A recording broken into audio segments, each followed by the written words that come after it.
Saludos a todos, a mis seguidores y a mis lectores. Espero se encuentren muy bien y que estén disfrutando de estas vísperas de Navidad. Han pasado ya 2 meses desde mi participación en la Feria Cultural PEMETCES Cultura y Lectura en las sedes de Minatitlán y en la Ciudad de México. Disfruté cada segundo compartiendo con los asistentes la lectura del prólogo y del primer capítulo en compañía de escritores y personalidades culturales. Sin embargo, el día de hoy quisiera compartir esta experiencia con la comunidad del Caballero Verde, exponiendo la presentación en la sede de Minatitlán. Gracias de parte del Caballero Verde y disfruten de la grabación. Y bueno, él es un joven escritor que nace en la ciudad de Coatzacoalcos. Comenzó a decidir su construcción como escritor desde edades muy tempranas, a través de la escritura de cuentos cortos y relatos, preparándose también con la asistencia a talleres de cinematografía, talleres de crítica lectora y talleres de creación literaria. Les pido una bienvenida, un aplauso para nuestro acompañante, el joven escritor José Francisco Río González. Era otra oscura noche en el Distrito Federal, en la desolación de un cuarto en penumbras y en el hundimiento de un alma en el alcohol.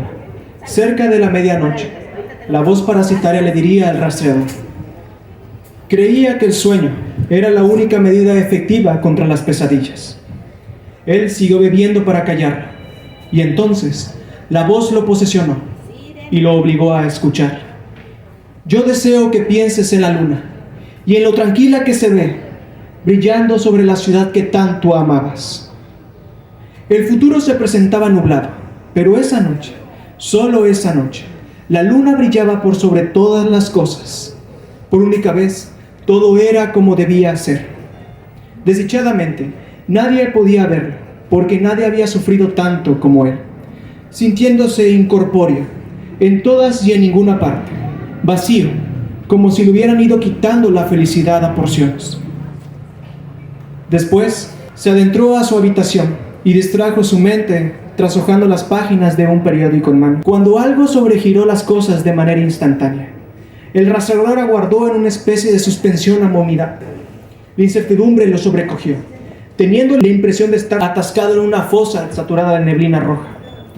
A pesar de estar abrigado, el frío estaba más que dispuesto a ensañarse con sus huesos.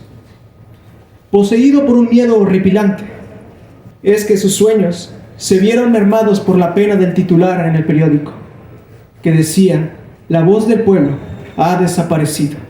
Entonces, el rastreador supo que era momento de volver a casa y que el futuro jamás estuvo escrito. El futuro, nadie sabe lo que sucede en él, y no existen señales, ni titulares, ni nada que nos evoque un esbozo en el óleo divino. Percibido como un espacio de incertidumbre, los deseos del hoy le dan significados a los del ayer. Es la marcha del mañana la que nos da el ritmo del día a día, y a pesar de que nos proyectemos, erramos. Es lo curioso que tiene la historia humana, que cuando miramos hacia atrás encontramos explicaciones y tramas que en realidad siempre carecieran de un sentido o coherencia, elegido por el azar, por el caos de nuestras acciones. Todo lo que está destinado a suceder, sucederá. Y todo lo que está destinado a no suceder, no sucederá al final. Y lo que alguna vez fue una duda, se volverá a un hecho. Al fin y al cabo, es el pasado, el prefacio de una historia por contar. Largas fueron las noches en que permanecí consciente, pensando en las vidas pasadas y en el poder sobre los cielos de las vidas humanas. Sin saberlo, el hombre vive estancado en un mar de preocupaciones, por ganar dinero, por reconquistar el amor, por conseguir venganza sobre aquel de quien nos traicionó, siempre preguntándonos si existe algo más que la oscuridad. Porque si no soñamos con nada, significa que nunca valió la pena aquello a lo que nosotros llamamos vida. Es por eso que creamos las historias, que contamos de lo que pudo ser, de quién pudimos llegar a ser. El ser humano es la única especie en este mundo que cuenta historias para sanar y curar enfermedades, que las añora, que las desea, para ser etéreos y hermosos por toda la eternidad. Nunca he contado esta historia, y no hay principio ni final para hacer. Pude haber empezado años atrás, o palabras antes del desenlace. No obstante, Esta no es mi historia. Escrita en el libro de la vida desde hace mucho tiempo, me fue contada por una voz de cuyo rostro ya no me acuerdo. Aquella que trata del mayor dilema de la humanidad, la dualidad del ser humano. Aquella del último nahual de la camada de los lobos. Un ser que caminaba como un hombre animal y a veces como un animal hecho hombre, temido por quienes vivimos y venerado por los antiguos. Era por la voluntad del espíritu que estas dos entidades compartían un solo cuerpo y que durante las noches de luna llena no temieran demostrar su verdadera piel ante la luz de la noche y que no temiera satisfacer su hambre por la carne pecaminosa. Vivieron juntos y murieron juntos un poco cada noche hasta el final. Sus consecuencias viven desde el último año del siglo de la industrialización en las tierras de Quetzalcóatl. Después de la guerra de los 100 años, todo lo desarrollado tomó toda parte de esta nación e hizo de su mañana un futuro enérgico, cambiando el tiempo, la moneda, los usos y costumbres, la tecnología, las creencias, el poder y hasta las mismas personas. Obreros y campesinos, sin casa, sin derechos y sin nada, debido a que los cuervos extranjeros les habían robado sus tierras, aquellos que los explotaban a cada jornada, y el sagrado trono, tomado por el general don Porfirio Díaz, quien había sometido a toda una nación con el control de la energía eléctrica y erráticos acertijos. Amada y odiada, casi como un propio monstruo, era México, una nación gobernada con políticas de paz y orden inválidas, sin democracia y abundante en pecado y en enfermedad. Fueron épocas oscuras, donde el delito se enraizó al poder y las llamas de la rebelión volvieron a arder. Antes de los radicales, antes de los guerrilleros, fue la industria periodística la que otorgó ese esplendor necesario. Personas que sintieron la moral de decir la verdad, de proteger al indefenso más allá de la tinta y el papel. Gente que en el corazón llevaba a su pueblo y que la voz era su mejor arma. Y aunque en estos tiempos tan violentos no haya diferencia entre ayer y el hoy, es justo en un periodo de crisis donde los ídolos caen, los principios son olvidados y las palabras dejan de tener un valor, que la chispa, la llave en un mundo es encontrada, y esta historia da inicio con la ciudad entre las sombras, donde no hay ni un sonido, solo oscuridad, y un frío intenso con el cual se necesitaría más que un abrigo de piel para poder soportar. Donde el horizonte es coloreado por un sol amarillo de tenues bordes anaranjados, cuya luz se escabulle entre los edificios, las veredas y las avenidas, que con sumo esfuerzo nos deja ver esas hermosas construcciones de estilo barroco. El fulgor de la mañana da un frescor dulce, en contraste con el ardor de la manufactura, y el ruido de las máquinas sonaba como una radio omnisciente, que junto con el olor del carbón alertaba la llegada del ferrocarril a la estación nacional. Una maravilla de la mecánica, moviéndose a la perfección, de ponderaciones finitas, que había cruzado valles y cerros con su aliento a hoguera, y que al momento de llegar a la estación nacional, con el arco de luces incandescentes, dejaba ver de la estación cómo bajaban los monstruos voraces de dinero en busca de nuevas tierras y esclavos que tomar en su posesión. Todas las noches fueron así, y los días de igual manera, en busca de un pequeño evento que desembocara un evento de gran magnitud, un solo acierto, un solo error.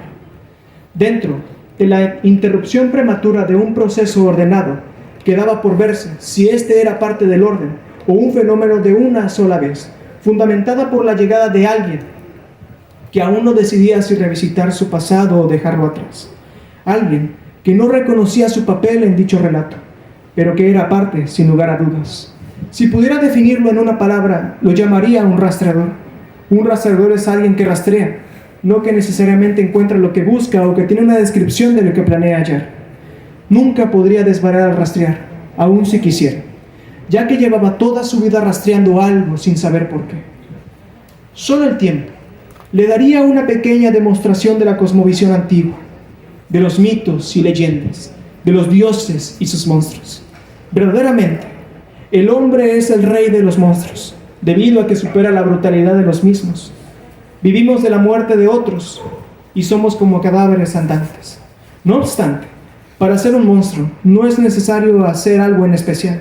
A veces no se necesita hacer absolutamente nada. Ninguna transformación salvaje dolió tanto como la del corazón. Un hombre sin amor es un despropósito, y este iniciaría su historia sin pasión, sin sueños, ni recuerdo memorable más que el del amor perdido. Era alguien que sufría por la ausencia del otro y que sufría por la ausencia de él mismo, quien había perdido más que suficiente y que solo seguía adelante por la memoria de quienes perdió en el camino, siempre creyendo en él, no más que peones en un gran tablero de ajedrez que esperaba el primer movimiento, el del caos, un acertijo de infinitas posibilidades. Hombres y mujeres, que mintieron, que hurtaron y que mataron, porque era la única forma en que su historia haya sido contada. Es por esto que la historia no tiene tiempo para ser justa, y que como fríos espectadores estamos limitados únicamente a los resultados. Sin saberlo, la única constante en la vida es el cambio. Nuestros padres, los padres de nuestros padres, y los que estuvieron antes que nosotros tuvieron que aprender esta lección. Es por eso que la marcha de la historia no tiene entrañas ni corazón, y pisotea generaciones y sus anhelos con inflexible determinación, trascendiendo más allá de la materia. En los árboles que vimos florecer, en las lecturas de medianoche, en los amores que forjamos únicamente para reencarnar, y que dan pie a las historias que mantienen vivos nuestros nombres por un poco más de tiempo. Ese es el verdadero legado del hombre, nuestro legado.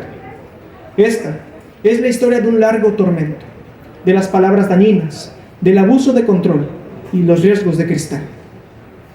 De cómo los valores del hombre pueden tergiversarse a tal grado en que llegan a convertirse en un borroso de lo que anteriormente era. De cómo la mente olvida y el espíritu siempre reencarna. De todo lo que es posible ante la luz de la luna. Y es cierto que hay historias que deben ser contadas por toda la eternidad, pero hay otras que deben ser olvidadas, lugares que deben ser abandonados y nombres que no deberían volver a ser nombrados.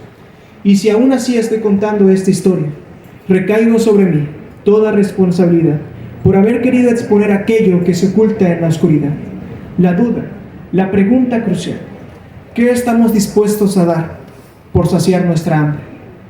Nuestra curiosidad, nuestros afectos, la promesa del amor, la suma de todos nuestros tesoros, o la promesa de un futuro. Es posible que nunca vayamos a obtener alguna respuesta, o peor aún, que no sea la que nosotros hayamos deseado. Esta es la historia de cómo un rastreador se convirtió en un animal nocturno, en el acertijo que tanto anhelaba encontrar. Tal vez les aterre, es posible que los horrorice, mas si quieren exponer su intelecto a un mundo por conocer y por temer, escuchen la historia que estoy a punto de contar. Soy José Francisco Ríos González, el Caballero Verde, y les pido de favor, no le busquen forma a la oscuridad. Muchas gracias. Gracias, mi padre. Muchas gracias por estos aplausos. Fuerte aplauso.